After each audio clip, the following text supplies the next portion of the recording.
O nascimento de uma estrela ocorre nas nebulosas, que são imensas nuvens de gás composta por hélio e hidrogênio. Em virtude da força gravitacional, as moléculas vão sendo atraídas umas pelas outras, ficando bem próximas, o que faz com que a nebulosa tenha uma redução de tamanho, ou seja, contraia-se. A contração dos gases causa aumento na temperatura, que aumenta mais e mais. Quando a temperatura é alta o suficiente, essa enorme bola de gás começa a emitir luz e o hidrogênio começa a queimar. Esse processo é chamado de fusão nuclear e libera muita energia. Essa sequência de fenômenos caracteriza o início da vida de uma estrela. Durante a fusão nuclear, os átomos de hidrogênio fundem-se, dando origem ao hélio. A queima do hélio dá origem ao lítio e assim por diante, cada vez originando elementos mais pesados. Conforme o combustível é consumido, a temperatura vai aumentando e a estrela sofre uma expansão. Nessa fase, ela é chamada de gigante vermelha. Após esse estágio, a força gravitacional passa a prevalecer e a estrela começa a encolher.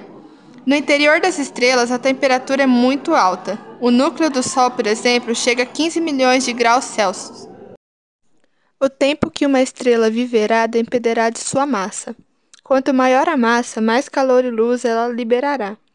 Sua morte acontece quando já tiver queimado todo o combustível. Como essa queima origina elementos mais pesados, ela termina apenas quando passa a produzir ferro, que é um processo que consome energia. A partir de então, ela resfria e diminui drasticamente de tamanho, transformando-se completamente em ferro. Com essa contração, as partículas que estavam na superfície da estrela vão a altíssimas velocidades em direção ao centro. Quando se chocam com o núcleo, são ejetadas para o espaço, originando elementos mais pesados do que o ferro.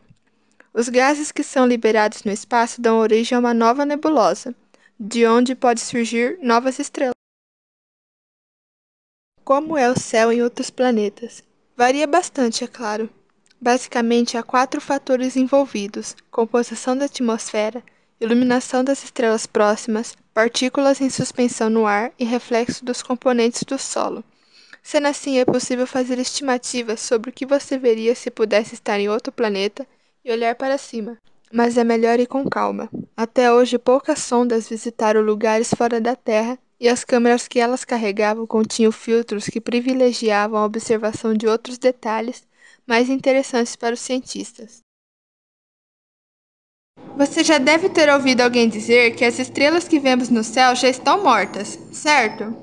De fato, observar o céu noturno e o universo é uma forma de olhar para o passado, uma vez que a luz desses objetos demora muito tempo para chegar até nós. Ou seja, o que vemos no céu, no momento presente, é a luz que partiu de sua origem há milhares e milhares de anos. Entretanto, isso não significa necessariamente que os pontos de luz que observamos a olho nu são emitidos por objetos que já encerraram suas vidas, apenas que a luz que vemos fez uma longa viagem até nos alcançar. É claro que, ao observar as profundezas do universo com telescópios de grandes observatórios, é possível obter imagens de lugares a bilhões de anos-luz de distância do espaço. Neste caso, é bastante possível que boa parte das estrelas nas galáxias mais distantes estudadas já tenham morrido há um bom tempo. Além disso, vale lembrar que nada disso significa que estamos ficando sem estrelas, já que muitas outras delas já nasceram, só que sua luz ainda não nos alcançou. Cerca de 95% do cosmos é formado por uma misteriosa matéria e energia escura. Resumo: a composição do universo ainda é um grande mistério. Cerca de 95% do cosmos é formado por algo cuja natureza desconhecemos: matéria escura e energia escura. Buraco negro é uma região do espaço-tempo em que o campo gravitacional é tão intenso que nada, nenhuma partícula ou radiação eletromagnética como a luz, pode escapar dela. A teoria da relatividade geral prevê que uma massa suficientemente compacta pode deformar o espaço-tempo para formar um buraco negro. A origem do universo. O Big Bang é uma das teorias mais aceitas pela comunidade científica sobre a origem do nosso universo. Segundo essa, o nosso universo atual teve origem em uma grande explosão por volta de 14 bilhões de anos atrás. Tudo se deu através de um ponto material muito pequeno, quente e extremamente denso. Na cosmologia moderna, a origem do universo é o instante em que surgiram toda a matéria e energia que existe atualmente no universo como consequência de uma grande expansão. A rotação é o movimento que a Terra realiza em torno do seu próprio eixo. É como se ela estivesse rodando em volta de si mesma. O tempo que o planeta leva para completar esse giro é de 24 horas. A principal consequência é a existência alternada entre os dias e as noites, pois se não houvesse esse movimento, haveria apenas um dia de um lado do planeta, que seria extremamente quente, e apenas noite no outro lado do planeta, que seria extremamente frio. A translação é o movimento que a Terra realiza em torno do Sol, sendo que ela demora 365 dias, 5 horas e 48 minutos para completá-lo.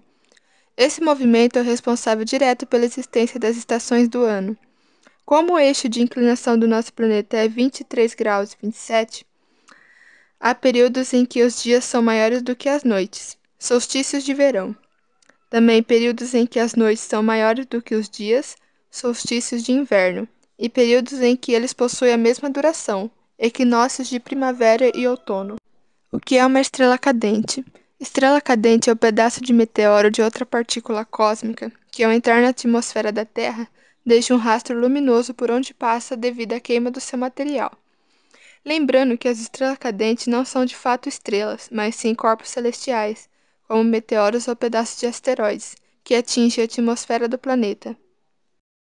Ao atingir a atmosfera, a velocidade média da estrela cadente é de 250 mil quilômetros por hora. A maioria delas são totalmente desintegradas antes de chegarem ao solo, normalmente entre os 90 a 180 quilômetros acima da superfície terrestre. Aliás, do ponto de vista científico, caso o corpo celeste consiga atingir a superfície da Terra, a sua nomenclatura muda, passando a ser chamado de meteorito.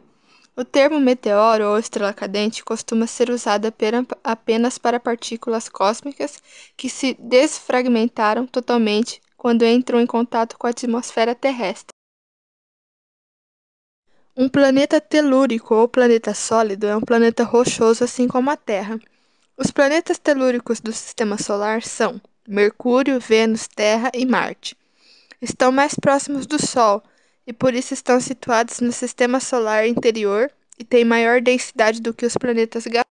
Planetas gasosos são os maiores do Sistema Solar e são formados por gases, como o nome sugere. Também são conhecidos como planetas gigantes ou jovianos. Esses planetas possuem diversos satélites naturais e sistemas de anéis. Os 4 planetas gasosos do Sistema Solar são Júpiter, Saturno, Urano e Netuno. São os mais afastados do Sol.